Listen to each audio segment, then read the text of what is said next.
It is 12:32 p.m., June 30th, 2025. Book 3, The Stone That Looped the World, Chapter 1, The World That Refused to Heal. Let's get right into it.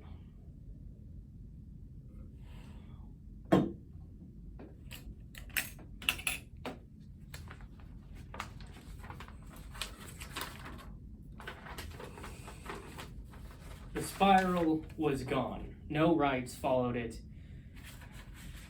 No songs marked its end. The people of Orphide simply woke up one day and no longer felt it. Like losing a voice they never knew they had until it went silent. They didn't speak of it, not because they had moved on, but because they hadn't. The priests folded their robes and took to calendars. The dreamers left their posts and became architects. A handful of scribes, formerly trained in resonance calligraphy, now recorded rainfall, tidal motion, and grain output. They did not call it grief, they called it strategy, because what they did speak of, often fiercely, always with eyes slightly too wide, were the others. The ones still out there, their brothers in Erul, their daughters in Isfide, the cousins lost in the marsh of Palace, the ones trapped behind the fracture when the fifth flame held and the world came apart. They had not died, that much was clear. That made it all the more terrible. No messenger had confirmed otherwise. The lingering hope led to desperation. And so, the Priimydians of Orphide, unwilling to bury what could still be saved, turned their gaze to the horizon.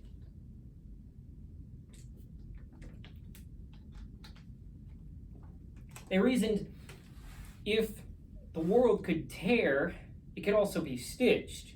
This was not said aloud by Priotheer. He said less and less now, but in the council chambers and the libraries and the shallow halls where discourse still clung like moss, one idea bloomed like rot beneath polished stone. We must build a way back. The portal project began without a name, without a banner. It grew from sketches, passed hand to hand, from words etched on napkins, from diagrams carved in damp walls. A theory first, then a scaffold, then a hum beneath the floor. None of them questioned the source of the power. None of them asked why the portal glowed in ways their new science couldn't explain. They only asked when it would be ready. Not ready to explore, not ready to conquer, ready to reunite, because they had not let go, because they had seen too much but knew too little about what could be lost, because if they could open one door, maybe the world could untear. And in the shade of the stone tree, Priotheer sat alone.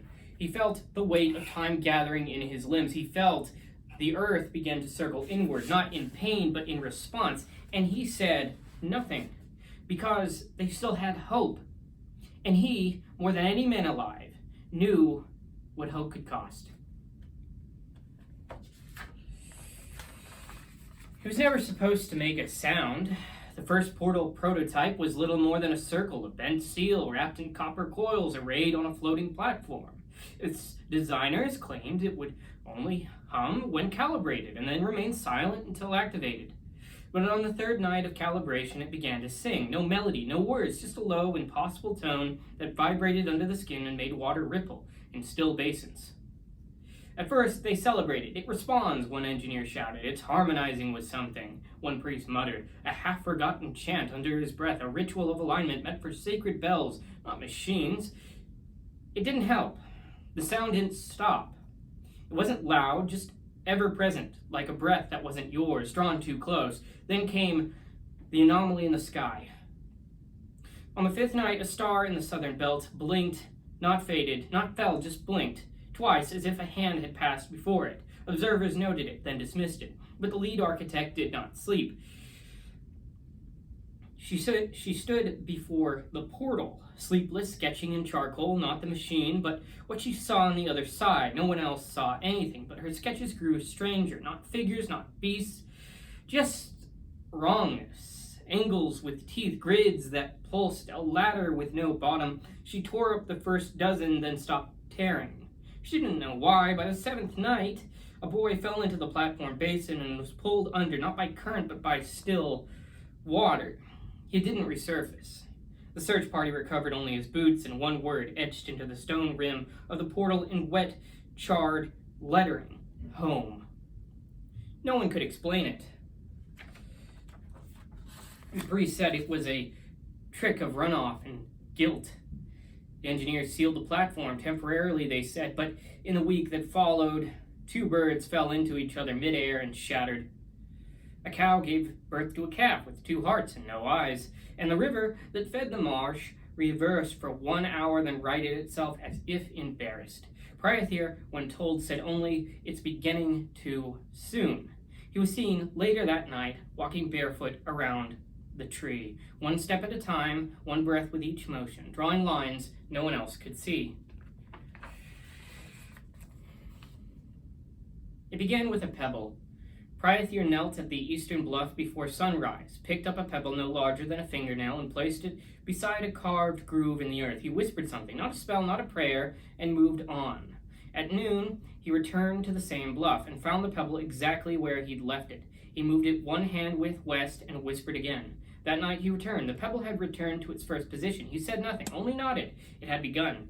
The wall would not rise like a monument. It would not crack sky or tear sea. It would loop quietly, iteratively, invisibly at first, like a thought repeating itself until it forgot it was ever new.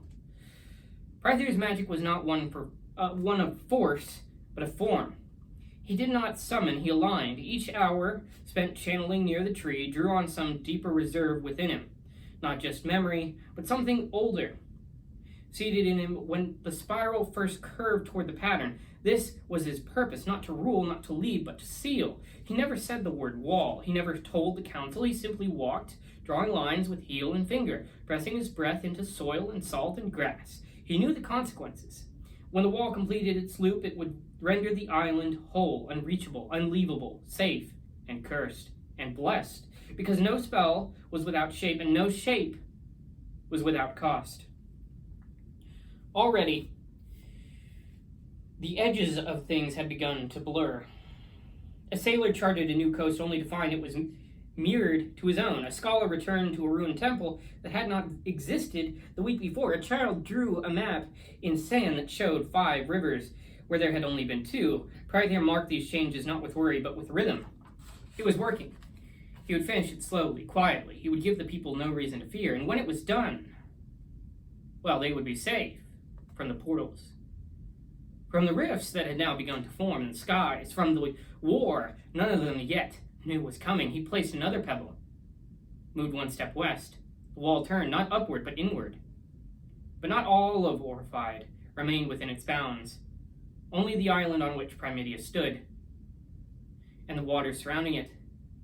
A handful of ships had already sailed long before the wall took shape. Explorers, outcasts, the doubting and the restless. They slipped into the open waters without knowing they were escaping anything at all. In time, their descendants would be called Illurians, Sanidians, Mononurians, and names not yet dreamed.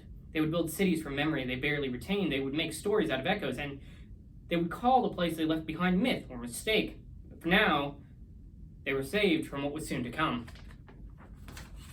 They called it a calibration window, just a moment of full channeling, enough to confirm targeting, they said, enough to trace a signature across realms. They didn't call it what it was, an opening.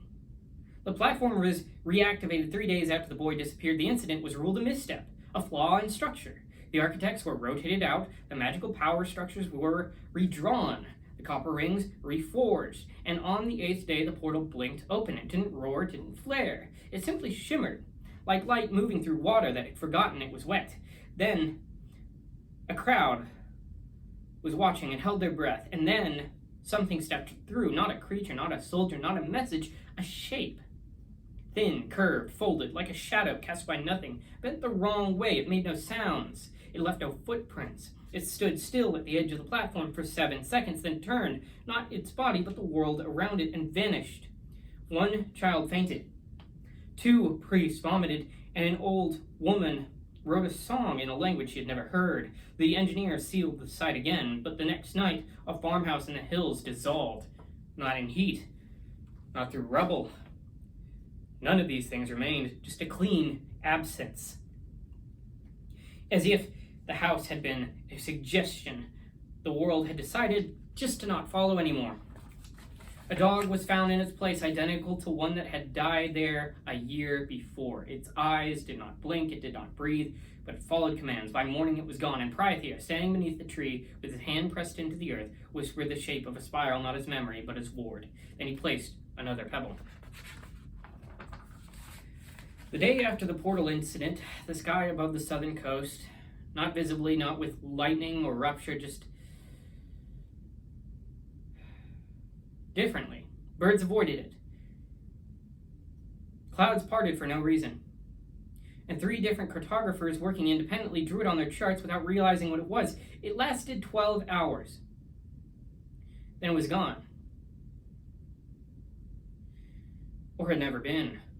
Priortheer did not visit the portal site again. He walked the coast. He stepped barefoot through the shale and tide foam. He whispered shapes into sand, letting them vanish with the next wave. When he reached the western cape, he placed a hand on the stone bluff and said the words he had been avoiding since the last flame held. It is enough. That night, he did not sleep. He sat beneath the tree. He pressed both hands to the roots, and he let the wall begin to rise, not all at once, not visibly, but something shifted in the way the wind bent around the island. Boats attempting to leave began to return, confused, circled, convinced they had lost their heading. Messages sent across the ocean returned unopened, marked, unreadable. Mirrors began to double, then forget, then reflect only faces already gone. The people whispered of coincidence, the scholars whispered of harmonies. No one whispered of Priotheer, because no one knew, except this tree, and maybe the sea. But on the 3rd day of channeling, Priotheer coughed blood into his palm. He wiped it against his robe and kept working. Because there was no longer time, because something had stepped through. If he didn't finish, the world would come apart again. He drew a line in the dirt beside the tree. The ground held shape. He nodded and whispered, "Loop." And somewhere, far away, a boundary closed. No one noticed when the wall had begun to enclose the island on which Priimydia stood from the rest of the world. No bells tolled, no sea changed color, no traveler reported vanishing cliffs or melting paths, because nothing seemed to change at all. Ships still sailed, fields still ripened, and children played in spirals they didn't know they were repeating. Only one thing shifted, and it could not be measured: rhythm. Days began to blur, seasons shortened without alarm. A harvest festival was held early, not because anyone planned it that way, but because it just felt right. No one noticed that time had begun to run faster. No one remembered what it had felt like before. Clerks recorded appointments they didn't remember scheduling. Stonemasons laid foundations for projects no one recalled approving. A teacher began a lesson again, and no student questioned it. These were not anomalies. These were ordinary. Magic had faded long before. The spiral had gone quiet. This was simply the world, turning as it always had. Only now it turned inward. No one left, not truly. Boats still pushed out from the docks, but they always returned, sometimes from the wrong direction, sometimes with more fish than made sense. Maps no longer held tension. Cartographers no longer argued. The shape of the island simply was. Whatever shape they had seen it as being. In that season, in that time, Priotheer was not seen again. For a long time, the tree remained untouched. Its roots still pulsed, though no one felt them. Its bark still shimmered, though no one looked at it directly. Its leaves fell at odd times, but no one swept them. The people of Priimydia called this peace. No more flames, no more gods, no strange incursions. The portal was never spoken of again. No monuments were praised, no laws were passed. Only one word slowly vanished from common speech: beyond. And the world as they knew it held, not with truth, not with memory, but with silence. He finished at dawn. There was no final stone, there was no blaze of light, no sigil drawn in blood or gold, just one more breath beneath the tree, one final step around the roots, and the wall was done. No one felt it closed, no one marked the hour, But far beneath the soil and lines, even the roots could not trace something circled inward and locked. The island was whole, contained, and unknowing. Priotheer sat beside the tree, not against it, beside it, as if to keep it company. His hands no longer glowed, his voice no longer whispered, the air around him was still. He did not sleep, he did not die, he simply remained. A man hollowed by purpose, fulfilled by silence, bound by the shape he had made. Birds flew overhead, they didn't see him. Children passed through the clearing, they didn't notice him. Even the wind forgot to stir his robe. He was not invisible, just unasked for. The magic that had once lived in his blood had become geography, and geography doesn't speak. The stone tree shimmered once and stilled, and time continued, faster now, but softer. The people of Priimydia woke, worked, aged. They dreamed less, they questioned less. They grew clever, they grew structured, they grew apart from the pattern that once whispered beneath their feet, and they did not know it had ever whispered at all. Only the tree remembered, only the wall held, and Priotheer, whose name would fade into falsehoods and fragments, remained seated, watching a world he had sealed forget why it had needed sealing in the first place. Not in mourning, not in pride, but in peace. And when the last leaf of the season fell beside him, he closed his eyes. The spiral didn't turn, the pattern didn't respond, but the loop held. End of chapter 2 of Book 3.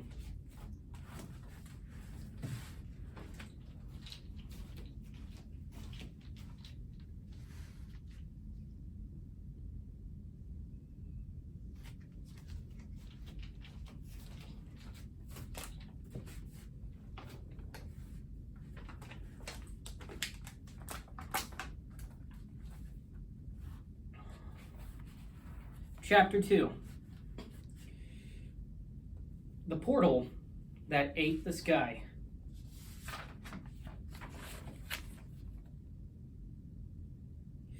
We now look into some other instances which confirmed the unraveling of the world through the use of the portals.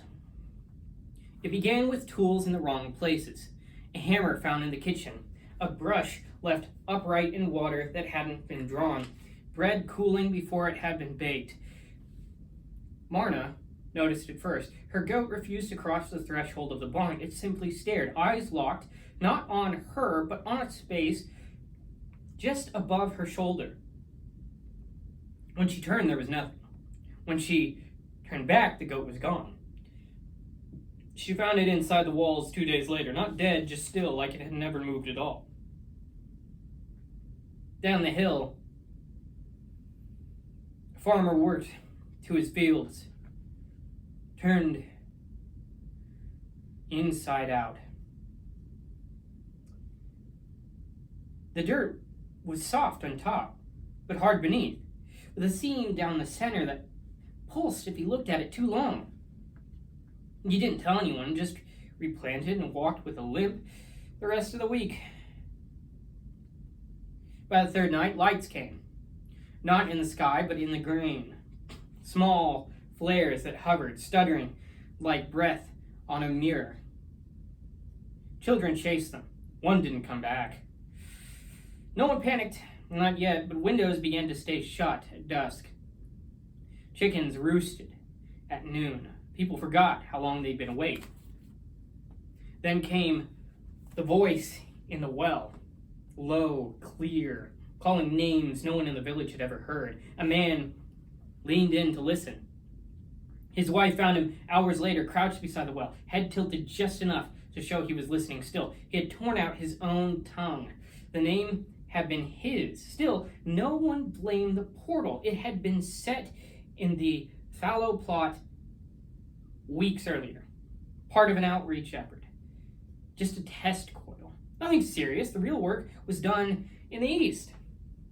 With that coil buried in a field no one remembered giving permission for, hummed with something too constant. On the fourth night, the stars over the farmlands vanished. Not clouded, just moved, just gone. Children asked if the sky had been erased. Parents said no, just sleep, and lit more candles. And beneath the soil, something tugged. The breach hadn't opened, not fully, but the hook had landed. The portal coil had anchored just for a moment to a sliver of Inannis, the void, and Inannis looked back. The doors no longer stayed shut, not because of the wind, not because of warping wood, just because they didn't want to. Bolts slid back by unseen hands, chairs dragged across floors, and rooms left empty. Milk curdled overnight, even in stone-chilled cellars. Then the voices started, not whispers, not murmurs, clear, intentional mimicry. At first they imitated the living. A mother heard her daughter call for her from the attic, but her daughter was inside, playing in the yard. A baker answered the door to the sound of his own voice, saying, "I forgot something." The door was open. Nothing was there. Then came the repetitions. One man sat at his table, spoke his own name over and over for hours, voice steady, eyes closed. He stopped when a neighbor shook him. He had no memory of the event, but his tongue was swollen and bleeding from overuse. Another began setting the dinner table for 9, though he lived alone and only owned 6 chairs. He kept asking where the others had gone. In the fields, animals went missing, not all at once, not messily, just gone. Trows still filled, gates still closed. No blood, no sound, but worst were the reflections. The mirror in the chapel showed a wedding every night, always the same couple. No one recognized them. But one old man wept when he saw them, saying only I knew her. Another mirror refused to show anything at all, even when held to the sun. A boy disappeared, trying to chase his own shadow, laughing the entire way. The sky remained blank, and the portal coil, that buried humming node in the empty fallow field, now pulsed once every hour. The pulse was felt in the soles of feet and behind the teeth. People began to whisper, "Burn it." But no one did. No one wanted to get close enough. By the 6th night, a low tone hummed across the farmlands, not from the coil, but from the soil itself. It rose only at night, and it said no word, but it waited, and people could feel that it waited. And in one home, a child climbed onto the ceiling and would not come down. On the 7th night, the wind reversed. It didn't blow, it pulled out of windows, out of lungs, out of memory. A woman tried to scream and exhaled the name she had never learned. A horse collapsed mid-strike, its shadow still running. 2 horses inverted, not exploded, not collapsed, just folded inward, their contents spilling out as whispers and dust. At sunrise, a child was found in the well, floating, eyes open, dry. No one remembered a child living there. But when they lifted her out, 3 families began to cry. No one could say why. In the barn near the portal coil, the floor rippled. A man sank ankle deep before it hardened again. He was stuck. He died standing overnight, eyes wide, as if watching something just above him. Another family gathered for a meal. The food spoiled between blinks. Maggots whispered in the bread. When they fled the house, it closed behind them and would not reopen. One girl disappeared entirely in front of the others. She reached for her father's hand and became light, then smoke, then smell, then nothing. The chapel bell rang once, only once. No one had pulled the rope. At that sound, all the windows on the western side of every home cracked outward, not shattered, cracked, as if pushed from within. That was when the screams began. Real ones, not echoed, not imitated, from people still alive. And not for long. A farmer walked into his mirror and burst like glass across the room. A baby cried itself inside out. A shepherd was found suspended midair, arms splayed, humming. No one tried to leave. No one could remember the way. The portal coil had stopped pulsing. Now it was still, as if it had done what it came to do. And at the edge of the farmland, standing on a broken fence post, a shadow with no source turned to the stone tree and smiled. Priotheer did not arrive with light. There was no storm, no chorus, no heralds, only a figure stepping barefoot into the edge of the field just after sunset, while the sky was still refusing to be night. He didn't speak, not to the survivors, not to the dead, not to the thing that watched behind the walls of air. He walked past the coil, now inert, quiet as a bone, and pressed his hand to the soil. It trembled, not from fear, from recognition. He walked clockwise, one slow ring, heel to toe, around the farmlands. Behind him, grass turned dark. Chalk lines appeared and vanished. Shadows stopped moving, and when he reached the well, he stopped. bent, whispered into it, not words but weight. The stone lining wept, the rope frayed, and the water fell upward for a moment and stilled. He rose and passed through each broken threshold, house, barn, kitchen, chapel. In every room he whispered. In every whisper something retreated. The air stopped pressing, mirrors returned to silence, and the smile on the fence post vanished, not from fear, but from closure. It was not a battle, it was cleansing. It was not cleansing, rather, it was revision. The wound was not healed, but it was now unhappened. Just enough. What could not be reversed was erased. What could not be erased was blurred. The names of the dead no longer appeared in records. Their homes rebuilt themselves in wrong configurations. Families wept in the morning and didn't know why. And Priotheer, standing beneath the tree once again, pressed a pebble into the soil. He didn't speak, but if he had, it might have been, "This cannot happen again." The farmlands were now quiet. The coil was gone. No one remembered removing it. The field was fallow, but freshly turned, as if expecting seed that no one planned to plant. A census clerk noted a gap in the western boundary, then shrugged and filed it under unmeasured tract. A surveyor penciled in homes she thought she'd seen but couldn't find. A girl walked to school alone and asked her teacher where her brother was. The teacher asked for a name. The girl blinked, then laughed. "I don't have a brother. I don't think I ever did." Her shoes were different sizes that day. Elsewhere, a baker set 8 loaves on the counter and found only 7 when he turned around.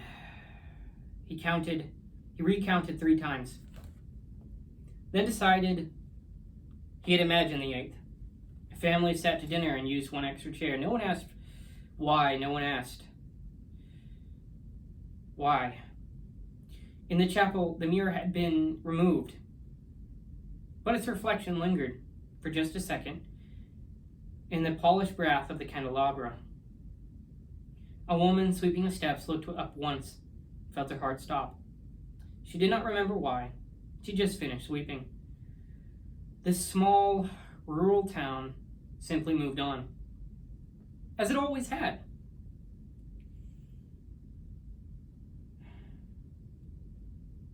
The priest forgot his own sermons, but preached them anyway. The mayor wept during a meeting and claimed it was just from the dust. Children skipped songs, missing verses no one recalled forgetting, and every few days, someone would pause mid-thought, mid-step, mid-sentence, as if something had pulled at them. And then they would continue, smiling, nodding, changing the subject. There were no graves, no recordings, no warnings. The farmlands became farmland again. Wheat was planted, hedges trimmed, but no house stood for long. No fence held its line. And deep beneath the soil, in a silence thick enough to settle over names never spoken, the shape of what had happened folded inward and stayed, not erased, not remembered, just gone.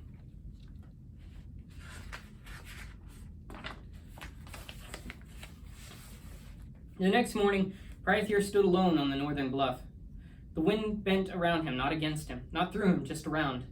He had not slept. He no longer needed to. In his hand he held the remnant of a name not written, not spoken, just the shape of something that had once been remembered. It pulsed faintly, then faded. He let it go. The breeze didn't take it. Behind him, Orphied, and there in Priimydia, breathing in peace. Markets opened. Children laughed. A woman stitched a dress from a pattern she didn't recall designing. No one knew what had been lost, but Priotheer did. And it was enough. The portal program in the east had been suspended, the coils dismantled, the engineers reassigned, but he knew that wasn't enough. Knowledge lingered. Curiosity slept lightly. The rift in the farmlands hadn't just taken lives. It shone what the world still risked. With every connection, every tether, every breach, so he walked, not to speak, not to warn, but to make sure the wall was fully complete. The wall, at this point, in this time, by this chapter, had been rising for months, quietly, a shape beneath the shape of the world. Now, it was fully closed. Fully. Deliberately. Permanently. He returned to the tree, and placed a stone, not from the island, but from the border where the last flame had steadied when the wall hadn't been up. He whispered the final loop. The glyphs beneath the soil brightened and dimmed. Birdsong shifted pitch. The stars that night blinked once in unison and aligned slightly out of memory. And in the morning, Priimydia was enclosed. Orphite itself was closed. Not in prison, but in protection. Not walled off, but walled in. The world had not ended, but it had been sealed. Priotheer, seated once again in the shadow of the tree, allowed himself just once to wonder, will it be enough? He didn't wait for an answer. End of chapter 2.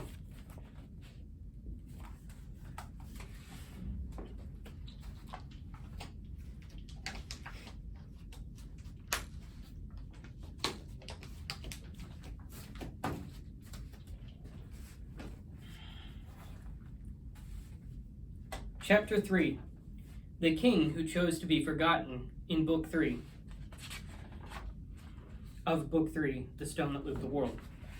There was no proclamation, no horn at sunrise, no messenger from the stone gates, no parchment sealed in wax and reverence. The king simply did not arrive. They waited at first, as was custom.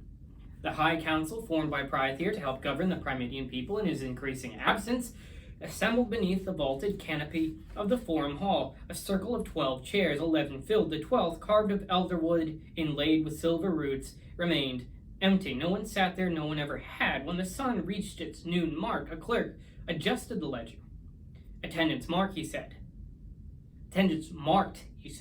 His voice didn't tremble. The council continued. They spoke of fisheries in the east, of new irrigation structures, of the year's grain quotas, and their modest surplus. They passed decrees, drafted writs, and affixed their seals. No law forbade them from ruling without Priotheer. No one had written such a law because no one had ever imagined the need. In the evening, after the council adjourned, one of the ministers, a woman named Alisera, who still remembered when Priotheer had led the armies against the gods, lingered by the elderwood chair. She didn't sit. She only touched its armrest once and whispered, "He'll come when it matters." The chair, of course, didn't reply. It was a chair. Priotheer had not been seen in weeks. Not formally, not in court. There were reports of him near the tree, walking barefoot through the root paths, his hands behind his back, whispering into soil that held no crop. A shepherd claimed he saw the king speaking to a stone, then nodding as if it had answered. Such stories were common now. They carried no weight. Reverence became habit, then myth, then something quieter. What mattered was that the roads remained open, the ports functional, the weather mild. There was peace, not the kind you swore oaths to protect, but the kind that settled in when no one remembered why they were ever afraid. In the official records of that season, there is no note of Priotheer's absence. The ledgers didn't lie, but they didn't speak either. They record simply what is, not what changed. Only a single margin, faint and nearly lost to mold. Is there a penciled phrase beside the roster? The throne grows colder, but the sun remains. No signature, no mark, just a line written during the quiet that followed the last command that was never given.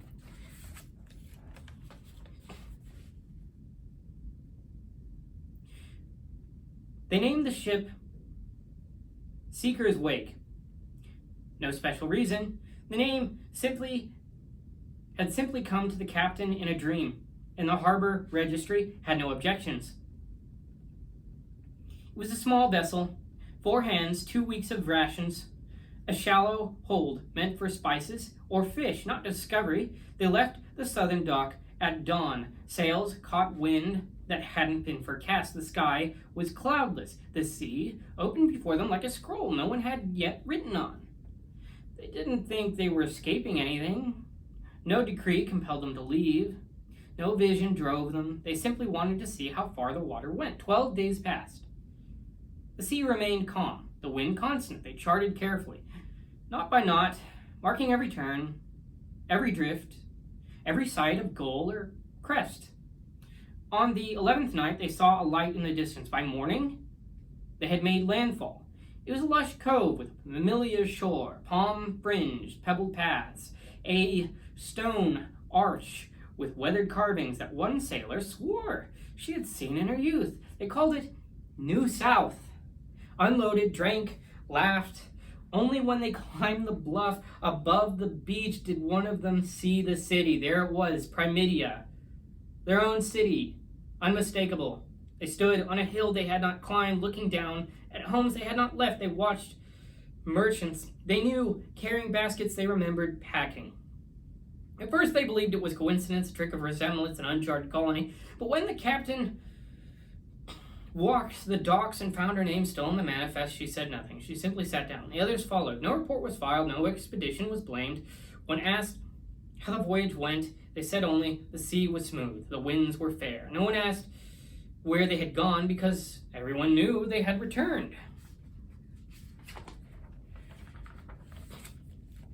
They called him Erathan the Deliberate, not because he was slow, but because he was exact. Every mark he made, whether on vellum or stone, followed long calculation. He walked every road himself, measured every horizon by hand. Where most relied on copies and legends, Erathan relied only on sight. He had been commissioned to draw the definitive map of the known world. It took him 8 years. He journeyed the southern cliffs, the northern forests, the fog coast, the salt marshes, east of the stone tree. He boarded trade vessels, followed nomads, wintered with fishermen. He returned with scrolls, filled edge to edge with measurements and drawings. No embellishment, just truth. When he unveiled the final work, it stretched from floor to ceiling in the great hall of records, the continent of Priimydia, its mountains, its rivers, its inner seas, and then water. Nothing else. No other land masses. No border not encircled by sea. The officials praised its clarity. The scholars approved its precision. Even the merchants agreed it would simplify trade. Only one priest objected. "Where's the realm beyond the foam?" she asked. Erathan blinked. "There is none."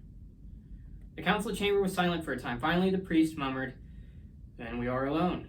But no one responded. The meeting moved on. The map was copied by hand and distributed to every city and port. The original was mounted in the Hall of Records behind crystal pane. In time, children were taught it as gospel. "This is the world," their teachers said, and pointed out. The phrase took root. "This is the world." Scribes repeated it, sailors repeated it, even the priests, slowly, uncertainly, began to echo it. No one lied, no one hid anything, there was nothing to hide. There was only the world. And it was shaped like the island that had never known it was sealed.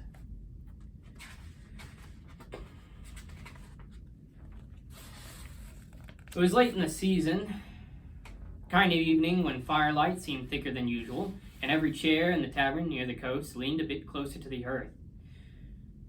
An old man, old Maris, had a voice like dust and cider. He was known not for the accuracy of his tales, but the conviction with which he told them. Children adored him. Adults tolerated him. He drank free when the mood was generous and paid in stories when it wasn't. That night he began again. "There was once a king," he said, stirring the embers with a poker that wasn't his. A quiet king. A king who knew the names of the stones beneath his feet. A boy near the fire leaned forward. What was his name? Maris smiled. He had many. But one of them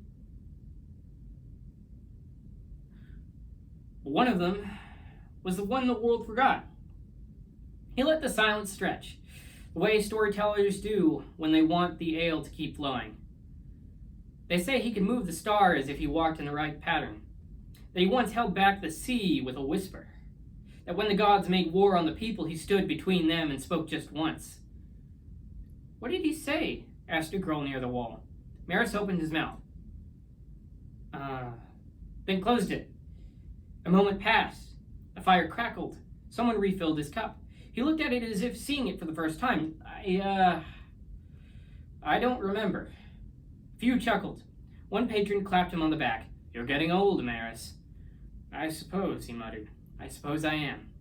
The children asked for another story, the one about the glass bear or the endless ladder. He gave it gladly, voice rising again as if the lapse had never occurred. But later, as the tavern emptied and the night deepened, Maris sat alone by the dying fire, his cup untouched, his eyes fixed not on the hearth but on something further off, a shape he could not name. And when the embers gave their final pop, he whispered to no one at all, "I think I almost remembered him."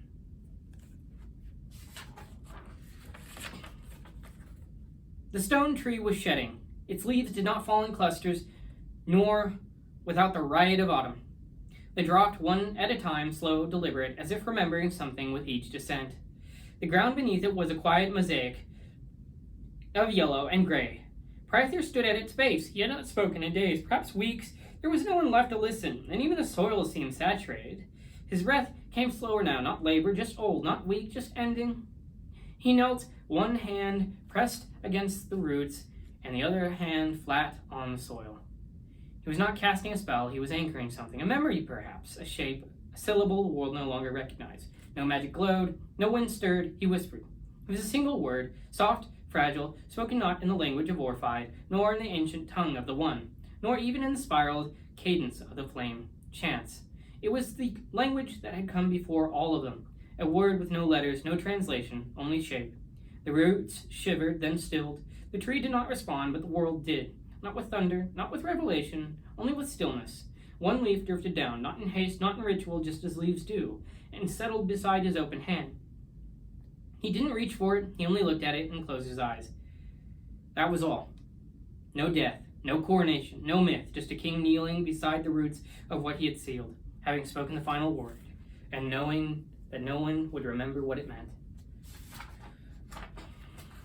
They called it peace. The roads stayed clear through the winter. The harvest came early. Fishermen returned with nets too full to explain. Even the mountain snows melted gently, feeding the rivers without flood.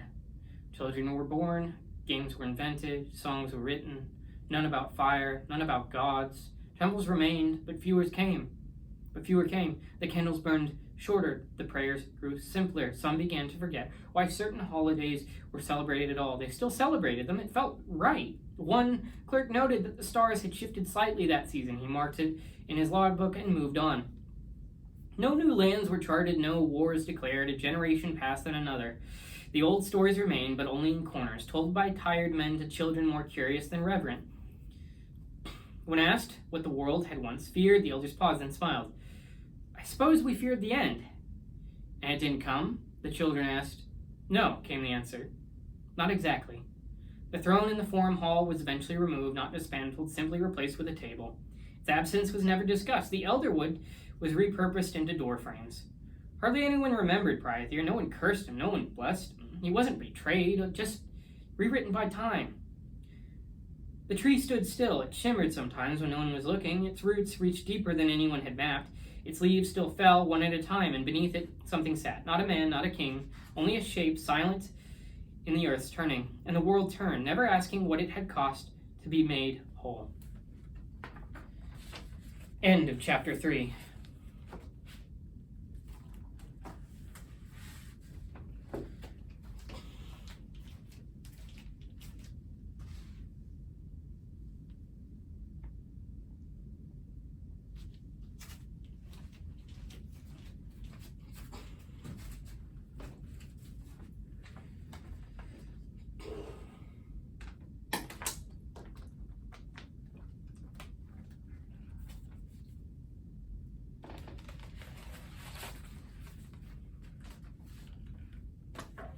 Chapter 4.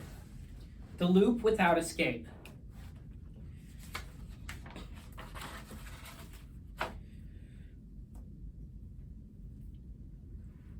Darren was not a curious man. He fished the same waters every morning, tied the same knot, and told the same jokes to no one in particular. The sea had fed his family for generations. He saw no reason to challenge it, but the season had been lean. The tide behaved strangely, not fierce, just inconsistent, and the winds, always from the west, came now from no clear direction at all. So one morning he pushed off, past the usual markers, past the shallows, past the kelp beds, past the line where the horizon usually made him turn back. There was no storm, no omen, only quiet water, and a sky so still it made the boat seem louder than it was. He sailed for 3 days. The sky remained unchained. The wind stayed even. He marked his path carefully, noted the stars, charted the drift, and on the morning of the fourth day he saw land, familiar land, a small outcrop, a slope, beach, a crooked tree by the dunes, features he had always grown up seeing. He blinked, checked his notes, looked back over the sea. He thought, for a time, that he had circled. But his course was straight, unbroken. When he docked, the harbor master greeted him by name. A gull sat on the mast, the same one it seemed that had followed him out. Darren said nothing. He walked home, unpacked his things, and set his journal in a drawer without opening it. That night, his son asked if he had found anything new. Darren shook his head. Same sea, he said. You sailed far, the boy replied. Darren looked out the window. Far enough. He did not sail beyond the horizon again. The next week, just another fisherman asked if the currents had changed. Darren said, no, just the shape of where they go. Nothing more was said, but over the coming months, a few began wondering how far the world truly stretched. One young man drew a circle in the sand and asked if anyone had ever left it. No one answered. The tide washed the circle away before sunset.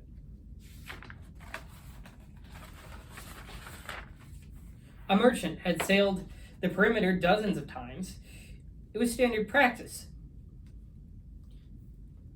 Check the coastal ports, tally the cargo, report any changes to the magistrates in the capital. The route never changed. The stops were predictable, the paperwork tedious. Still, he liked the rhythm of it, but something unsettled him this season. He couldn't say what, not exactly. Only that the eastern harbors looked a little too much like the western ones. The names were different, the accents were local, but the curve of the shoreline, the lean of the rocks, the scent of the dockside trees, all of it repeated. On the fifth port, he walked the length of the pier and stared at the horizon. A gull circled above. It landed on the mast of the vessel. He was almost sure it had followed him from the last town. That night, he sat in his quarters and opened his previous season's ledger. The entries matched, not roughly, but precisely. Same order, same quantities, same weights, even though the delays mirrored one another. He marked the margins with a charcoal line and set it aside. By the 10th port, he had stopped disembarking. His crew went ashore, stayed aboard, watching, listening. He told no one, but in the dark of the night, he began testing the stars, plotting slight variations, measuring current against the drift. And always, no matter what angle he approached them from, he returned to the same curve. At the final harbor, the magistrate asked if the perimeter was clear. Yes, he replied. Any discrepancies? No. The magistrate signed the manifest. Reliable as ever. He nodded, accepted the parchment, and returned to his ship. The gull was still there. He looked at it. It blinked once and looked away. He gave no orders to return home by the long route, hugging the coast the whole way. His crew didn't question it. The winds were calm. The sea behaved. But every inlet felt familiar. Every stretch of cliff had already been passed. Back at the home port, he stepped onto the dock and looked at the water, not with reverence or fear, but resignation. A dockhand asked how the voyage had gone. Fine, he said. The coast is just as it should be. That night he sat with a cup of watered wine and watched the moon rise. It cast its light in the same arc as always, but something in him bent slightly. Not like a breaking, more like a circle closing.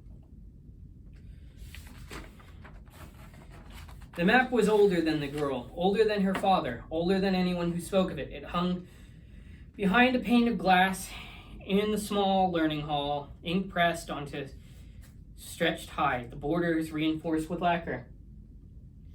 It showed the coastline in clean lines, the mountain range shaded with etched relief, the central cities marked with concentric rings. Every river was named, every forest measured. To her it looked complete. She studied it every morning before lessons. Sometimes she traced its lines with her finger. When she tried to draw it from memory and nearly succeeded. One morning, just before the solstice break, she raised her hand during geography and asked a question. What's past the water? The tutor paused. He was a kind man, fond of routine, less fond of interruptions. What do you mean? Beyond the sea, she clarified. Past where the map ends. He smiled, a little too quickly. The map doesn't end. It just shows all of Orphic. Yes, he said. She frowned. But the sea goes further. Yes, he said. But it comes back. That confused her. But that's not how water works. The tutor folded his hands. It is how this water works. The other students looked at her, not mockingly, just silently, waiting. The tutor continued. There is no need for what lies beyond. All that matters is what's within. And there's nothing beyond anyway. The girl nodded, but didn't write down his answer. She looked at the map again. It still seemed complete. But something about it felt smaller than it should be. That night, she asked her mother what Orphide used to mean. Her mother said, as it has always meant, the world. Does it still mean that? Yes. Always. Her mother paused just for a moment. Then, of course. The girl didn't ask again, but in her journal, between pages of grammar drills and herb names, she drew a second map. It looked like the one in the hall, but in the margin she added a single, thin line, a ripple of blue beyond the known water. She labeled it with a word she made up herself, in letters she didn't show anyone. She never asked about it in class, and years later, when her journal was burned in a fire that started by accident and ended without damage, no one noticed the extra page curling at the edge. But the word she had invented, the one that meant more, stayed with her, even after she forgot what it was supposed to name. The proposal was simple: a ringway, a continuous road circling the outer settlements, faster than ferries, more efficient than relays, one road, many uses, trade, security, communication. It passed unanimously. Surveyors were dispatched within the week. Their instructions: mark the flattest paths along the coast, avoid elevation shifts, keep the radius even. They returned with sketches that matched almost exactly, same arc, same angle, same length, down to the span of a shadow at noon. The chief engineer praised their consistency. You could have sworn they copied each other, he joked. No one laughed. Not because it was ominous, but because it didn't matter. The masons began their work. Stones were cut to standard, roads leveled, bridges designed, but something odd kept happening. Wherever they built, the ground guided them, not fought, guided. Each foundation laid fit a little too well. Arches rose without stress fractures. Curves met curves without revision. When the workers encountered natural obstacles, the path bent just slightly, as if avoiding would have been in the way. No one called it magic. They called it foresight or luck or good soil. One planner remarked, "It's like the island wants the road." Someone else muttered, "Maybe the road was already there." That line was not repeated. In the capital, in Priimydia, the council reviewed the weekly reports. Line after line of near-identical entries, stone counts, labor hours, directional headings, all identical within negligible margins. One clerk questioned if the data had been duplicated. The chair of Public Works waved it off. Repetition is redundancy, leads to efficiency. Another counselor glanced at the master sketch. A perfect circle, not forced, just inevitable. Her fingers traced the edge of the parchment. She didn't speak. It didn't make any sense. When the road reached its halfway point, the reports stopped bothering to mention progress. The numbers simply rotated, each week a quarter turn from the last. The builders continued unquestioning. It wasn't until the final section was laid that someone realized no one had ever asked what would lie at the center.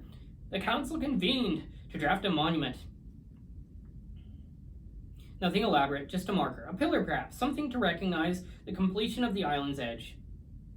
The motion failed. No one could agree on the wording. One proposal read, "To the horizon, which begins and ends here." Another simply said, "Complete." In the end, they built nothing. The road was just named, the circle drawn, the records closed. The island turned slightly faster beneath it. There was a girl.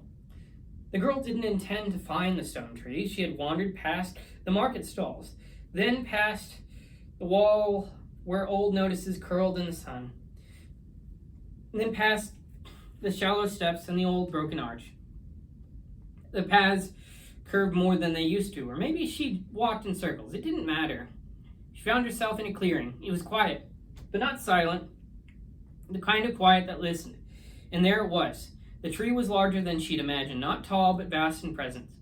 Its bark was pale, etched in ridges like overlapping waves. Its roots crept outward, touching the stones like fingers tracing old letters. At its base sat a man. He was older than her grandfather, much, much older. But he didn't look weak, just still. His hands rested on his knees, his eyes were open. He watched the sky, unmoving, as if waiting for it to answer something it had never been asked. The girl approached carefully, uncertain whether she should speak. "Are you the king?" she asked. Priotheer did not turn. "Is there anything past this?" she asked. "Past the sea?" No reply.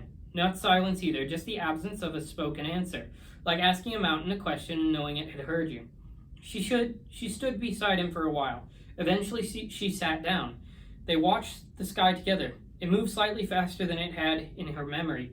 When the wind shifted, she placed something beside him, a carved wooden toy, worn smooth from years of pocket travel. It had been her brother's. She wasn't sure why she brought it. She didn't expect him to notice. And he didn't. But he didn't move either. He didn't blink. She stood. I just wanted to know, she said. She left the clearing without looking back. The toy remained at the base of the tree for many years. No one touched it. No one asked why it was there, but sometimes when children passed too close, they would pause, not in fear, not in awe, just long enough to remember a question they had not yet thought to ask.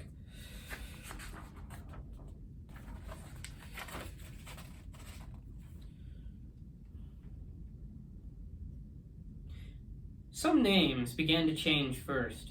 Sailors no longer spoke of outer waters. They called them the far bays. Traders stopped referring to continental crossings and spoke instead of long coast turns. Scholars replaced the phrase the known parts of Orified with simply Orified. It had never been official. No decree had redefined the world. It just happened. Maps became cleaner. Charts trimmed their borders. The spaces once marked unmeasured were now shaded as sea. Decorative compasses rose, replaced sketches of imagined lands. When a traveling speaker claimed to have heard stories of distant realms, the audience smiled politely. There is no need for further, they said. We have all we require. Farmers began marking their fields as central holdings. Sailors named the wind currents by local harvest dates. One region declared itself the Middle Coast, though it bordered the sea. No one objected. A mason repairing a break wall once asked a laborer where the edge of the world was. The laborer gestured at the water. You mean that's it? The mason nodded. What's past it? The laborer shrugged. More sea. And past that? Another shrug. Who knows? Who needs it? It just comes back. The conversation didn't continue. Years passed. Roads completed their circuits. Crops rotated. Towns grew. A census was taken. For the first time, the question, region of origin, offered no answer. But Priimydia, on Orified. There were no dissenters. Children were taught that the world was shaped like the island, that the seasons followed its wind, that the sun rose for its harvest. The word foreign meant distant, not elsewhere. One child asked her teacher if the world had ever been bigger. The teacher smiled, no, but people used to believe it was. The child nodded and kept drawing her diagrams, the island in the center, the waves around it, and nothing beyond. That night, the teacher stood alone beneath a sky that moved just slightly too fast and tried to remember what used to lie past the horizon. Nothing came. So she closed her eyes and let the stars pass over her without question. And Orified remained. And Priimydia remained. Within it, whole, bordered, and unknowingly smaller than it had ever been. End of chapter 4.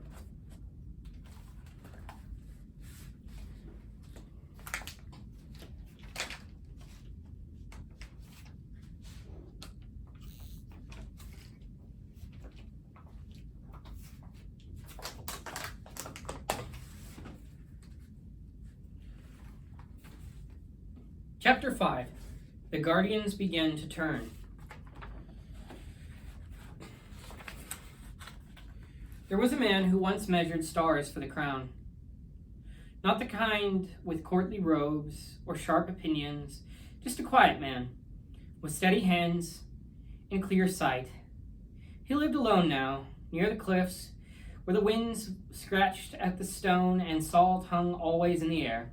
Each night he climbed to his roof with a slate, a set of lenses, and a stick of wax, not for duty, just habit. He'd done it since before most had been born. He didn't know how not to. He charted constellations, their arcs, their drift, their subtle shifts across the seas. There was the one he favored above the rest. A crooked line of 6 bright points along the northeast rise. He called it the Hook. He'd drawn it dozens of times, dozens more than that. It had always started with the same star, the bottommost, the anchor. But that night the anchor didn't appear. He thought at first it was a trick of the fog. He checked his lens, adjusted his angle, veered his eye. Nothing. The other 5 were there, same spacing, same shimmer, but the first was gone. He He rubbed the wax from his slate, then stared again. Still nothing. He waited. Then just before he turned to go, it reappeared, without flicker, without drama, as if it had never been missing at all. He sat down, slate resting on his knees. He didn't redraw the constellation. He didn't make a note. He simply stayed there for some time, watching the sky as it continued in its slow, silent motion. In the morning, he didn't mention the absence. When asked about the weather or the tide, he spoke as usual, calm, casual, exact. He baked his bread, measured his herbs, fed the gulls that came to his window. But that evening, when the light softened and the wind turned, he stayed indoors. His instruments remained untouched. A few days later, he packed his records into a trunk and sealed it, not out of fear, just decision. He still looked at the sky sometimes, but only with eyes. Elsewhere, no one marked the change. The star was present on every other night. The constellations held, the tides followed, nothing else seemed amiss, but something had blinked, and one man had seen it. That was enough for now. He stood in the center of his realm, not above it, not apart from it, within. The sky here never changed. It pulsed, slowly like a breath, but the color never shifted, a pale bronze in the daylight, ashen steel at night. Beneath it, the ground shimmered with long, cooled glass and fields of mineral dust. Light refracted, but no heat remained. The guardian had no name he shared anymore, not any more. His presence was enough, tall, deliberate, etched with the weight of centuries. He had once sung thunder through the bones of the world. Now he listened. Something had stopped answering. He walked the fractures of his domain, the craters that had once been wounds, now calm, spires that had once sung, now dulled. He moved to the eastern shelf where the winds once rose like waves. There he struck the ground with the flat of his hand. The echo returned, but off-key. He tilted his head. Again, the same note, just slightly wrong, too long on the tail, too sharp at the start. He stood. The realm should have been stable. His balance had held for 1,000 years. Every motion mirrored, every rhythm reinforced, but now the vibrations tangled. The pulse staggered, the crystal veins beneath his feet thrummed out of sync. He opened his hand and summoned a minor flame, nothing destructive, just warmth. It flickered, not out, not wrong, but uncertain. He dismissed it, closed his eyes. Far below or perhaps above, distance meant little here. He felt the turning, not physical, not violent, but deliberate. He did not know who moved, only that someone had, and that the others would feel it soon. He returned to the spire where he had kept his vigil, sat beneath it, laid both hands to the stone. No command, no flare, no warning, just contact. After a time, the wind returned, brief, weak. Still, it came. The guardian didn't smile. He'd forgotten how, but his fingers flexed slightly, as if preparing to rise.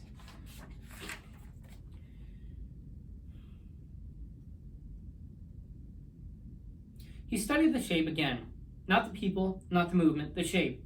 The nameless one stood above his own realm. A layered plane of heat, stilled matter, and broken echoes, and peered into the world of peered into the model of the world below.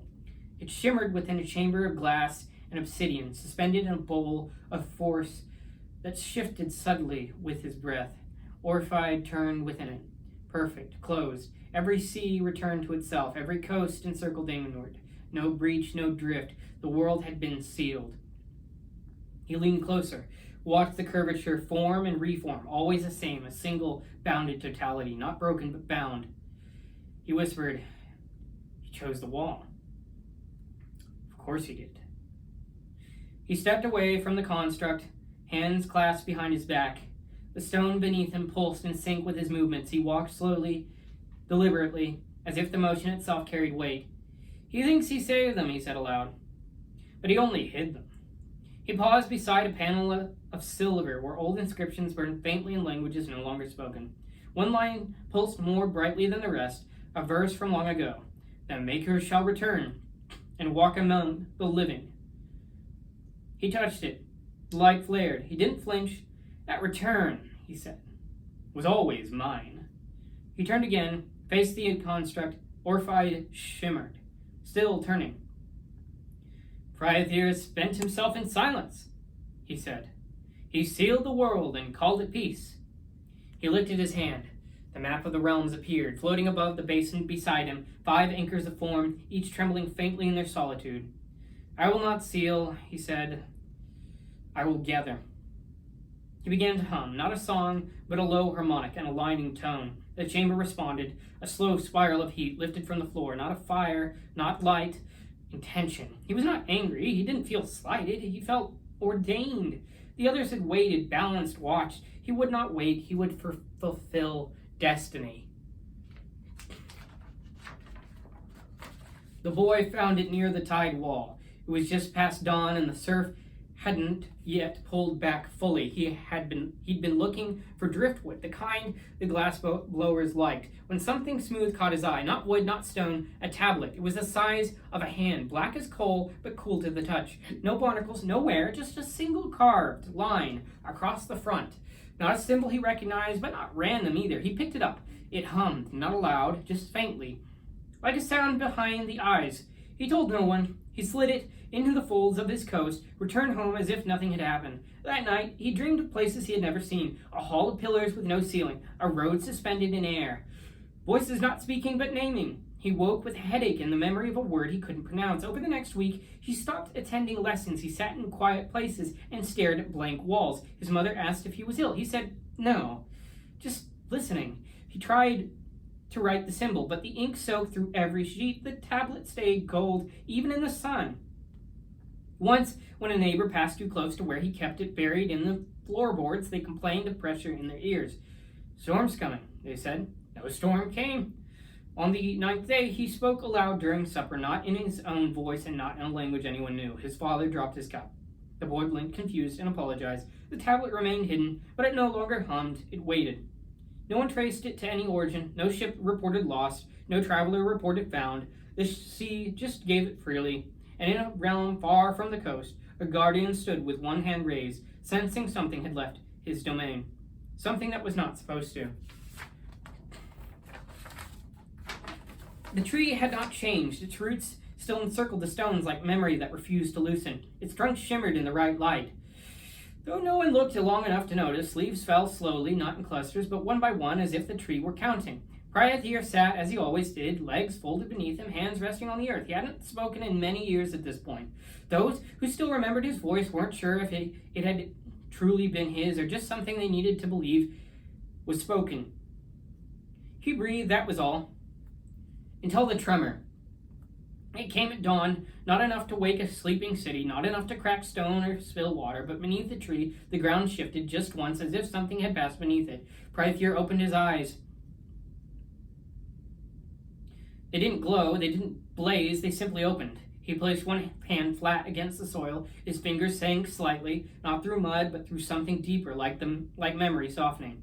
The breath he drew in was sharp, not from pain, from certainty. Something had been released. He didn't stand, he didn't speak, but his body leaned forward suddenly, as if preparing for something distant, something long delayed. The tree leaned too, only slightly. No birds fell, no birds fled, no branches broke, but a single cracked form at the base of a stone that had been whole for 1,000 years. A gardener passing nearby held it, turned, and saw nothing. This tree was quiet. The man shook his head and moved on. But beneath the soil, the roots pulled tighter, and Priotheer, though still seated, shifted his weight, and just enough for the world to notice, even if it didn't know what it had felt. No alarm was sounded, no decree was issued, but across the 5 realms, something subtle and ancient began to shift. In the highest reaches, where light refracted endlessly through clouds that held no water, a column of air collapsed inward without warning. It made no sound, it folded like cloth and was gone. In the place of marsh and breath, where roots grew in patterns no mortal had mapped, the water turned still for too long. A single vine bloomed out of season, then withered before it touched air. In the quiet dark, where things moved without form, a mirror cracked from the center outward. No one had touched it, nothing had passed, but when one of the waters turned back to it, their reflection was gone. In the realm of searing stone and steady rhythm, the pulse faltered. The guardian there paused. He placed a hand to the wall of his domain and waited. The sound returned, but a beat behind it. And in the realm of the Nameless One, the lines began to converge, not by force, not yet. But the edges of the other realms now pulsed faintly at the borders of his own. They were still sealed, but they had begun to lean. One by one, the Guardians noticed. They didn't speak. They hadn't noticed it. They hadn't spoken in centuries. They watched, waited. The realm of Orphi remained silent, sealed, held. But everything outside it had begun to remember movement. Something ancient was loosening its grip. Something older was preparing to take hold. End of chapter 5.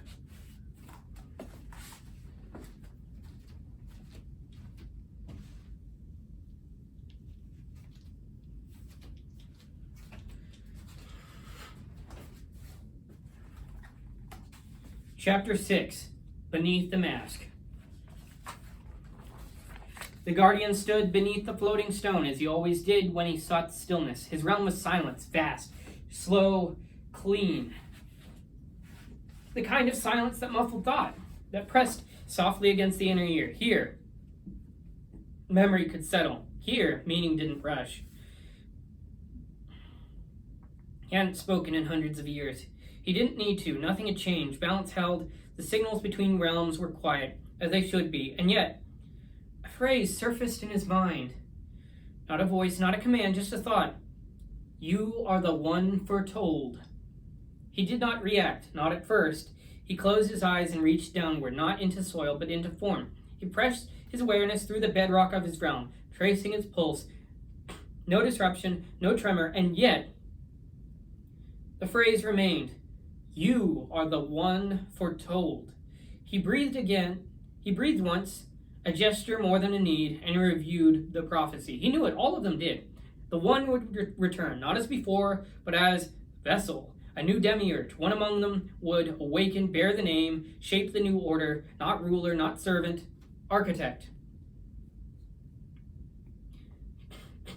He never assumed it referred to him, but the stillness of his realm become heavy lately, not fractured, just weighted, as though something was waiting to move. Could it be?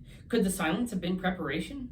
He shook his head. No, the prophecy was symbolic, not directive. Still, the thought pressed again. You are the one foretold. This time, it was not just the phrase, but the sense of isolation, the certainty that the others knew, that they had seen it too, that they had not reached out because they feared what it meant. He turned toward the boundary of his realm. He didn't speak, but the pressure behind his sternum sharpened, not pain, but anticipation. He would not act yet. That was not his way. He would begin to observe more closely. And he would prepare. The Guardian of Flame did not dream. He remembered. Each night, he lay beneath the threefold brazier, the heat drawing out his breath like thread through cloth. His memory returned, not of time but of rhythm, the forging of laws, the weaving of oaths, the moment he was named.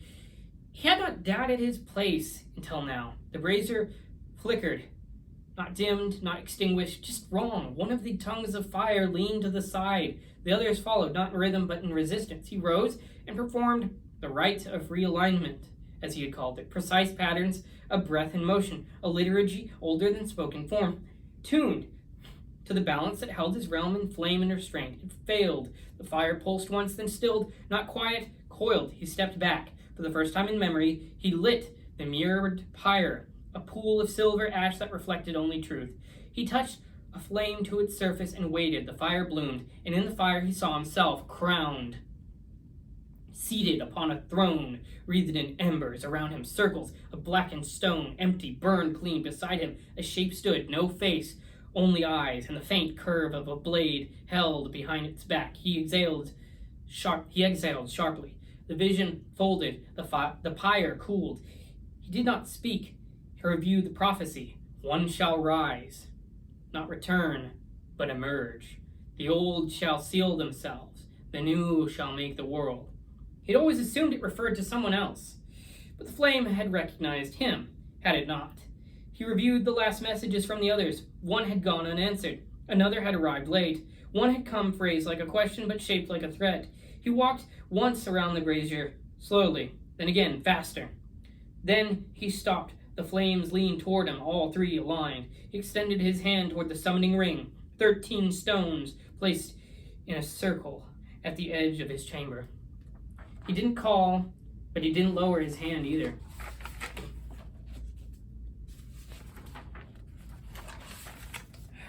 The Nameless One sat in silence, not stillness. His realm was never still, but silence deep enough to shape thought. The floor beneath him shifted in slow, concentric patterns like pressure remembering direction. The air hummed without tone. His eyes were closed, but he missed nothing. He said nothing to the others. He had sent no vision, no warning. He had only allowed what was already known to rise. The prophecy had always been true. That one would emerge, that the one would return, not in form but in function as Demiurge, that the new architect would not be born but claimed. He hadn't lied. He had only let the words find their way. And they had. Each guardian now held the truth he needed them to hold. That they were chosen. That the others knew. That silence meant threat. That delay meant deception. He didn't insert doubt. He let doubt bloom in the soil the world had already prepared. He opened one hand slowly. A sphere of dark glass hovered above his palm. Within it, the pulses of the realms beat faintly, slow, uneven, slightly out of phase. He watched. One blinked irregularly. The guardian of silence, Inasus. Another flared too hot. The flame, Irenaeus. The third had begun to pull inward, Pallas. Defensive, closed. The other would follow soon. He closed his hand, the sphere folded inward, vanishing without light. At the center of his chamber stood a single column, a mirrored surface that didn't reflect. He approached it, placed his palm against the glass. It was warm. A shape began to form on its far side, indistinct, like someone approaching from behind a curtain made of time. He didn't speak to it. He didn't name it, but he stood there for a long time, hand pressed to the mirror as the shape continued to take form. When he turned away, the mirror rippled, not like water, like agreement.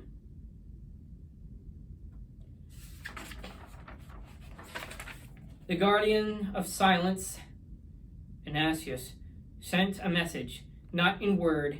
He hadn't spoken in decades at this point to another guardian, but in signal. A harmonic pulse, subtle and balanced, tuned for reception across realms. It carried no demand, only acknowledgement, an invitation to clarity. It was meant for the flame. It didn't arrive. What reached the flame was something else, a wave of pressure, compressed, narrowed, almost sharp. It struck the brazier at a slant. The fire curved inward. The guardian recoiled. He steadied himself, replayed the pattern.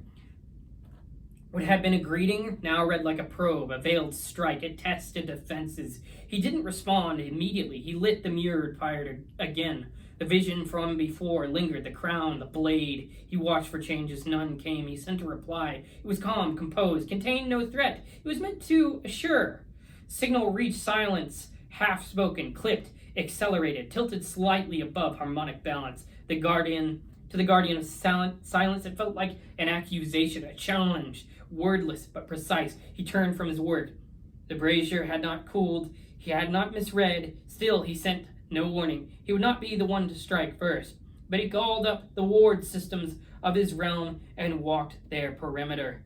At the same time, the flame turned his gaze to the stone-ringed threshold of his own domain and began drawing heat toward it, slowly, not for war, but for certainty. Neither believed they were acting out of aggression, only preparation. Each believed the other had made the first move. Between them, the space thinned. The pact was never broken, because it was never forged, and above them both, the Nameless One watched the gap widen. Irenaeus had not been certain, even after his dreams, even after the silence, even after the mirrored pyre showed him crowned. But now the stillness had weight. He stood alone at the top of the basalt rise, where the breath of his realm burned thin. His fade shimmered below him, rivers of heat folding through cooled stone, clouds that smoked instead of raining. He opened his hand. The flame responded. He didn't command it, not yet. He simply watched as it curled upward, slow and pointed, forming the shape he had seen before, the flame bending toward a blade, the blade behind him. He closed his hand. The flame disappeared. Inasus had not replied, not to the ritual pulse, not to the summoning call, not even to the unformed gesture, the one that should have been instinct among guardians. Irenaeus turned and walked the perimeter of his chamber. The sigils of the others lined the ring, faintly lit, subtly out of phase. Only one was dark, the void. He extended a hand toward it, not to attack, not to summon, to warn. A single arc of flame left his palm, drawn tight and slow through the summoning glyph. It was a controlled gesture, ritual signal, something between alert and rebuke, but the fire pulsed unevenly. It crossed the threshold hot. When it vanished from his sight, Irenaeus knew he had gone too far. It would be felt in Ennis, not his message, but his breach. He stood still for a long moment. He didn't regret it. He didn't celebrate it. He simply understood.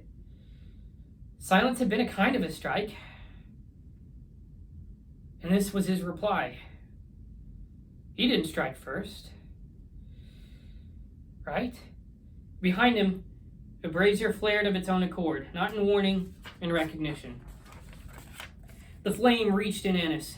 It didn't scorch, it didn't speak, but the boundary of the void pulled inward ever so slightly like breath drawn through teeth.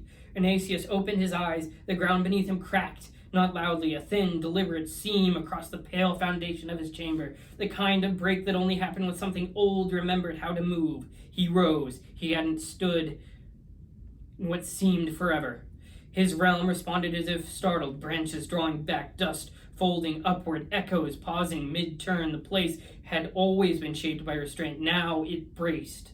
He walked to the outer edge of the stone ring where the glyphs of the others floated, faint and cold. One shimmered now, faint, orange stillness dissipating. A signal had arrived. He reviewed it once without judgment. Not a strike, not yet, but not a question either. He pressed 2 fingers to the glyph, not in reply, in acknowledgement. He turned, facing the far wall of his chamber where no symbol hung and no exit waited. He reached forward, and unmade a line vanished without residue, and through that narrow gap he allowed something to pass, not voice, not threat, a presence, not shaped like a guardian, not framed as a message, but dense and very old. A shadow summons. Elsewhere, Irenaeus stiffened. He stood by his brazier, hand still raised from the earlier casting, but now he felt it, not recoiled, not return, fire, a blank, something watching that had no center, no pressure, no response. He stepped back. He didn't lower his hand. He knew what this meant. War. Far above both realms, in a place without tether, the Nameless One watched from behind a mirror that did not reflect. A shape on the far side of the glass leaned closer. Not in hunger, not in urgency, only in readiness. End of chapter 6.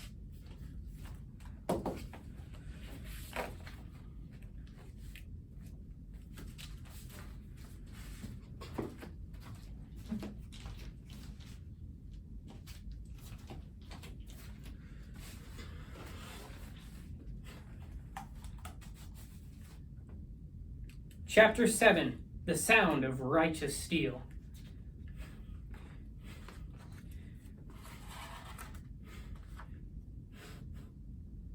The sky above Isfide didn't burn. It seethed. Irenaeus stood beneath it, flame drawn close around him, not bright but bound. The fire didn't lash. It listened. He walked through the threshold between realms with the weight of decision.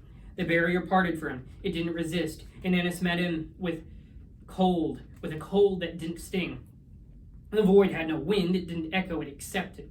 Irenaeus stood in the center of the black field, unarmed, unmoved. He had known Irenaeus would come. He had not summoned flame. He had not shielded shadow. Irenaeus stepped onto the stone. They didn't speak. They hadn't spoken in centuries, but something passed between them. A recognition. Not hatred, not even fear, only inevitability. Irenaeus raised one hand. The flame curled upward, forming the ancient glyph of beginning. A dual knot of rage, but of balance. It was perdition. It was law. It was war. It was old. It was timeless. Irenaeus responded by lowering his eyes. The void bent beneath his feet. They began. Flame surged. Silence rippled. Each movement meant resistance, fire, and shadow. Not from the other, but from the very fabric of what had been. This was not a war of weapons. It was a test of realms. Flame surged. The ground beneath them crackled in concentric rings. Flame reached towards the edges of absence. The void swallowed sound and returned motion. Each held for a while. But Irenaeus had waited too long, and Irenaeus had not forgotten how to withhold. Their powers staggered. Uneven now, the rhythm lost. Irenaeus stepped inward, palm forward, meaning to end it, then stopped. Not from doubt, from pain. A hand, not his, burst through his chest. It emerged from behind, bloodless, precise, the fingers like cooled stone, a pulse of heat drawn backward. Anasius flinched. The first movement he had made when he saw this, the hand withdrew. Irenaeus fell forward, not collapsed, but dropped like a ritual complete. Behind him, the Nameless One stepped into view, no longer watching, acting. He looked at Anasius, spoke. He waited too long, then struck. A void recoiled, bent, screamed in no voice. Anasius reached for form, but found only failure. The strike was clean, and the silence ended. Anasius didn't retreat. He had no time. The Nameless One, no longer still, no longer hidden, stepped forward into the space Irenaeus had left behind. He didn't speak, he didn't pause. Anasius raised both hands. The void bent around them. The air lost weight, but it was too late. The Nameless One crossed the stone in a single breath and struck, not with force, but with contact. His palm met Anasius' chest, and a silence ruptured, not shattered, unstitched. Anasius gasped, not aloud. The sound never formed. The void behind his ribs folded inward. His shape held a moment longer, then blurred like a candle, snuffed and reversed. The Nameless One exhaled. The absence entered him. Power over shadow. He moved without path, without weight. It didn't burn, it didn't resist. It simply became part of him. He staggered just once. Then his shoulders straightened, his breath steadied, and a word resurfaced, and a word surfaced in his mind. Not given, remembered. Overus. He whispered aloud. Ah, he said, I remember now. He closed his eyes and pressed both hands into the fractured ground. From flame, he had taken form. From silence and shadow, he had taken center. He rose and stepped sideways through the thinnest edge of a realm. He cut he carved long ago between Ananus and Pallas. Pallas stood at the edge of his swamp. One hand raised toward a gathering mist. He felt the shift, turn, reach for his power. Too late. Overus, now named, struck from behind, not like a god, like a wound. Pallas spun and fought, vines rising, waters roiling, ash coiling in the air. He called down decay and unmated into defense. It almost worked. Overus met each motion without retaliation, only movement, only reach. When he laid his hand on Pallas' throat, the guardian of Pallas hissed a final word, not in anger, in warning. Overus didn't hear it. He pulled. The swamp gasped. The mist fell. Pallas was no longer. 3 lights moved behind Overus's eyes now, flickering, coiling, dimming. He looked toward the last realm, not yet touched, Aerul, and smiled. He stood alone, not in silence that had passed, not in fire that had faded, not in decay that had surrendered. Overus stood at the center of a ring of absence, surrounded by the echo of what had once been divine. The realm didn't mourn them, it adjusted. The void reshaped, the fire curled inward, the roots folded into ash. He breathed, the world did not. He reached down and touched the ground, not to claim it, but to listen. 3 voices stirred within him, not words, not memories, forces, tensions, tools. Each one he had fought beside them. When he had fought beside them, had worn the shape of righteousness, balance, oath. He knew better now.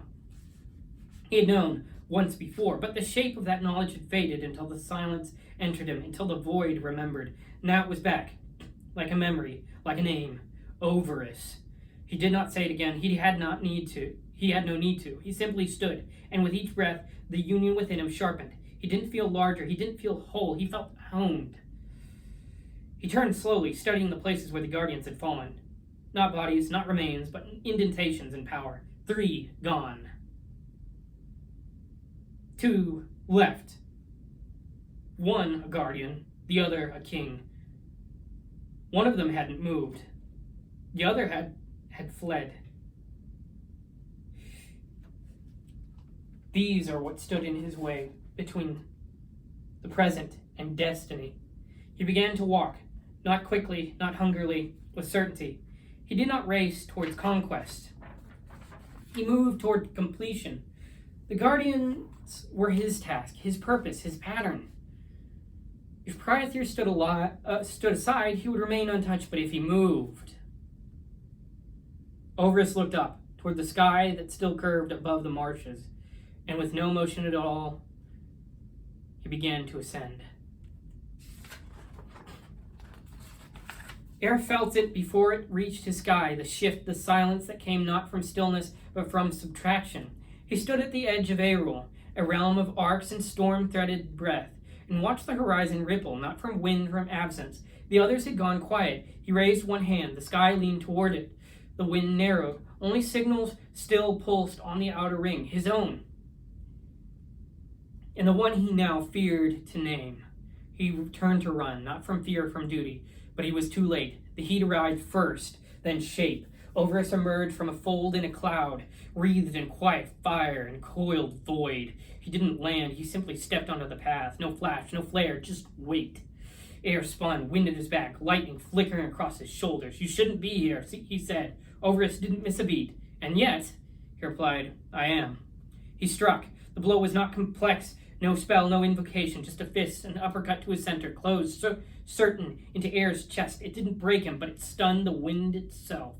Air reeled, stumbled, the sky above him bent sideways, clouds thinned and screamed apart. His ribs cracked and broke. He nearly fell. Overus moved to strike again, but Air was already in the air.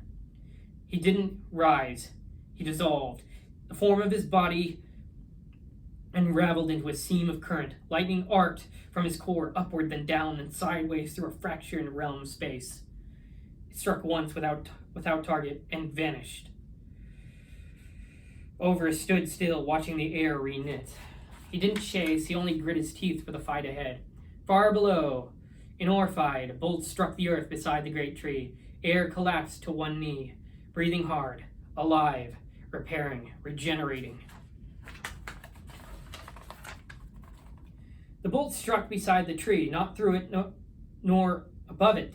Beside, the bark trembled, not from heat, from recognition. Air dropped to one knee, hand braced against the earth. His breath came hard. The sky behind him shimmered, then sealed. No trace of the path he had taken remained. The realm was closed. Orphide stood still. The grass did not bend. The clouds did not move. The light was soft and steady, as if time itself had settled in. At the center of it all, beneath the stone tree, Priotheer sat. He had not looked up. Air rose unsteadily. I bring news, he said, but you already know it. Priotheer opened his eyes. I do, he replied. Air limped forward. His shoulders still smoked faintly. The others are gone. Priotheer nodded once. And Overus, Air began. Is not here yet, Priotheer finished, but close. Air looked up toward the canopy of the tree. Its branches stretched far beyond the visible sky, and beneath them the walls shimmered, a thin distortion nearly invisible, pulsing at the very edges of the world. You're holding him back, Air said. For now. Priotheer placed a hand to the ground. The stone beneath him darkened slightly, not from corruption, but from the cost. He was a container of years, and years had been spent. The wall consumes more each day, he said. It was never meant to hold one of us. He'll breach it, Air said. Yes. Soon? Yes. Air stepped beside him. Then it's time. Priotheer stood. He looked toward the far hills where the settlements of Priimydians lay in quiet rows, unaware. I will call them, he said. The people? Priotheer nodded. The men, all of them. Air inhaled. Even the untrained, they will be tested. He placed both palms to the base of the tree. The bark rippled. Faint pulses echoed deep beneath the earth. It will begin, he said, with the trial. The wall flexed at the horizon. Neither of them looked away. The first summons came at dusk.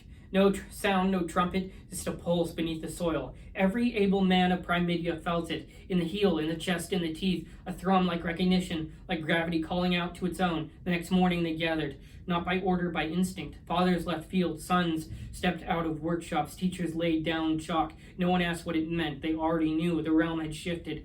The summons drew them to the base of the stone tree. Priotheer stood before them, not on a dais, not on stone, just standing. His voice did not rise, but they heard it. You will be tested. He raised one hand. The bark behind him rippled, and an opening appeared. Not a door, not a gate, a passage that had not existed a breath before. You will face what you fear most. He pointed to the roots, coiled like serpents around the tree's base. Some of you will not return. The line of men didn't break. You will be given no blade. You will be offered no oath. He lowered his arm. But if you emerge, you will be forged. And then he stepped aside. One by one they entered. The first few returned pale, changed, not broken, but carved. Each bore a faint mark somewhere on the skin, a glyph, a line, a shimmer of pattern. Some had tears in their eyes. One smiled, most did not. Then came the ascent. Those who passed the trial climbed the tree up into its impossible branches, into light that did not shine but revealed. None could describe what they saw. None returned with wounds, but all returned armed. The weapons they bore had no names. No two were alike. Some shimmered, some pulsed, and one man held only a staff of polished black wood, another a ring. They were different now, not wholly, but prepared. And in the distance, beyond the wall, the sky buckled. The seal held, but it wavered. Overus was near. The war could not wait.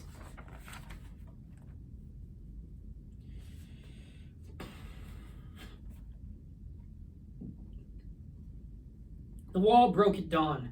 Not with thunder, with surrender. The sky peeled. The seal unraveled. The far horizon folded like skin beneath pressure. And Overus stepped through. He came alone. Fire traced one hand. Void coiled around his shoulder. Swamp water pooled in his footprints, though the land was dry. He walked toward the city. This guild of righteousness, this band of heroes summoned, met him on the plains. They had marched before light. Men clad in bronzish gold sicarel, a dense metal found to deflect magic and originally used for trinkets, was their armor, and it was impossibly heavy. Their shields dense with silence. Their blades bore no names. Their faces bore only resolve. No trumpets, no farewell, just purpose.